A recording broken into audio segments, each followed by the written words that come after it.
Hello, I'm Dolly. Welcome to my YouTube channel. Today I'd like to talk about money drips.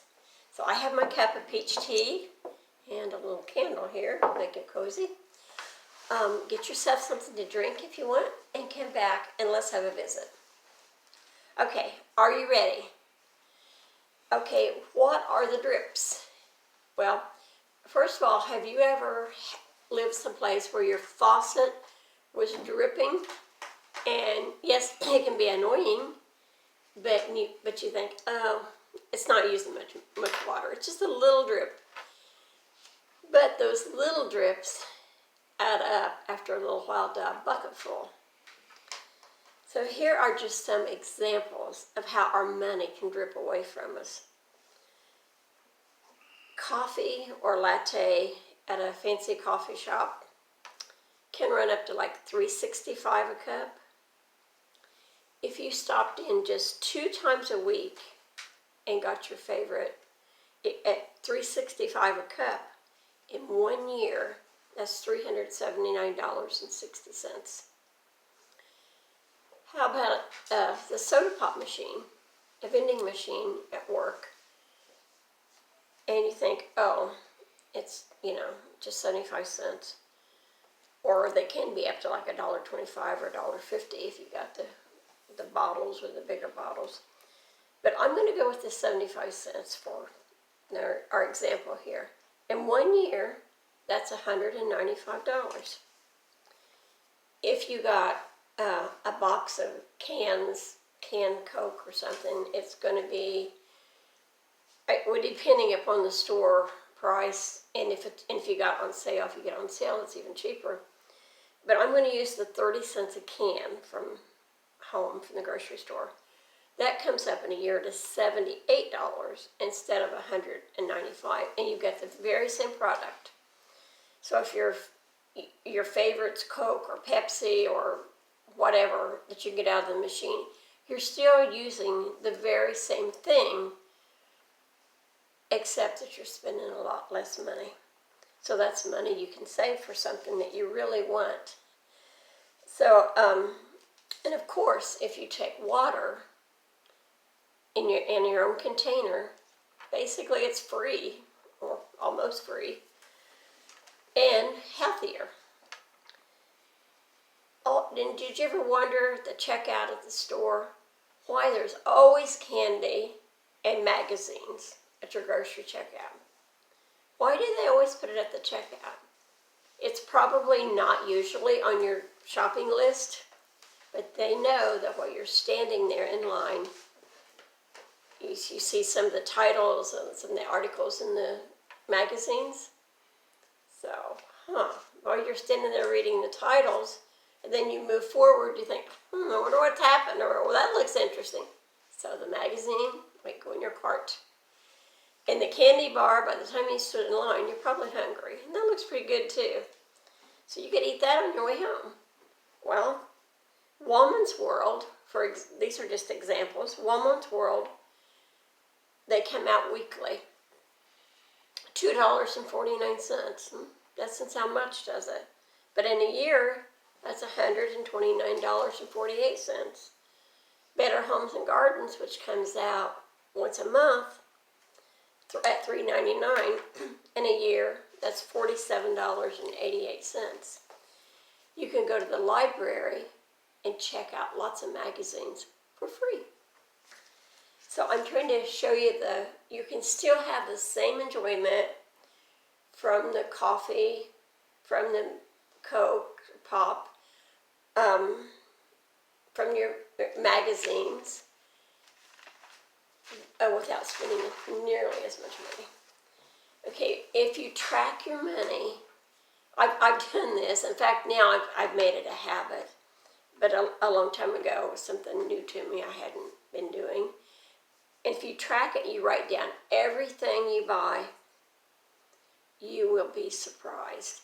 What I usually do is I write down the date, and then the store I'm at, and how much I spend. And then I can keep adding that up as I go. Each time I go to the store, just save your receipts. Throw them in your purse. When you get home, pull them out and write them down. If you're in a store where you've only bought, say you bought dish towels and maybe a bath towel, bath mat, household item, I make a little note maybe under that, what you spent at the store. Because maybe it was something you needed, that's fine. But if you ran into, especially a fast food, not a fast food, convenience store, that's what I mean. A lot of the things, you're not going to get that cheap. But they're convenient, that's why it's called convenience stores. Because you can just run in there and grab something that's convenient on your way home. So what are you going to do with all this money if you save it? Well, first of all, do you have an emergency fund? If not, you really need to have an emergency fund because you don't know, you could lose your job. A lot of jobs that people have thought has been pretty secure. Something's came up. Maybe you got a new manager that didn't like you. Maybe the business finally went out of business. You don't know. Or if your job is really secure, you don't know when you can get sick. Maybe you'll be in an accident and be off work for several months, or get some illness that you know, totally unexpected. So you really need that emergency fund. Even your car could break down and cost over $1,000 to fix. Sometimes $2,000 or $3,000, depending on what it is.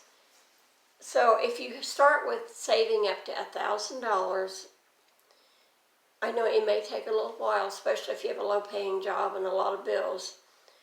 And then keep on saving till you get 3 months worth of expenses, or 3 months that, say, figure up your bills, your monthly bills that you have to pay.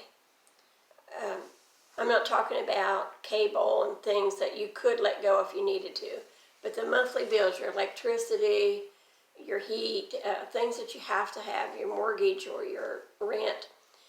Figure out how much it's going to be for at least 3 months expense and try to save up to that. And then if you, maybe all of you or some of you already have that, and that's fine, that's great. But if not, you know, try to get that, and then you need a freedom account, or some people call it a sinking fund. I've heard it called both things. Call it a sinking fund because you're putting money in that's going to sink back out. Or a freedom account, it can be called, because you have that freedom because the money's there. And that could be for like a yearly property tax, or maybe you have some quarterly bills that you only pay once a quarter. I know our trash pickup is once a quarter. Some people's insurances is once a quarter. Or maybe you have something that's like Christmas, that you know it's going to be once a year, but it's going to come. Or you could even have a Christmas account separate. I know a lot of the banks aren't doing Christmas clubs anymore, but you can just start your own account. You can have you can have several accounts at a bank. You don't have to just have a basic checking and a saving. You can have savings for lots of different things, or you can have different checking accounts for things. But you can have an account that you're saving just special for vacation, or for a newer car, or like I said, Christmas, or whatever it is that you know that you really want to save money for. If you cut out some of these little extras, little drips in your money, and you can still enjoy, like you said, the same thing, going to the library or buying things at home and taking with you. So your style of living really doesn't have to be that much different to save a little money for these different accounts. So that's all I have for you today. If you like this video, I hope you will subscribe and click like. May God bless you.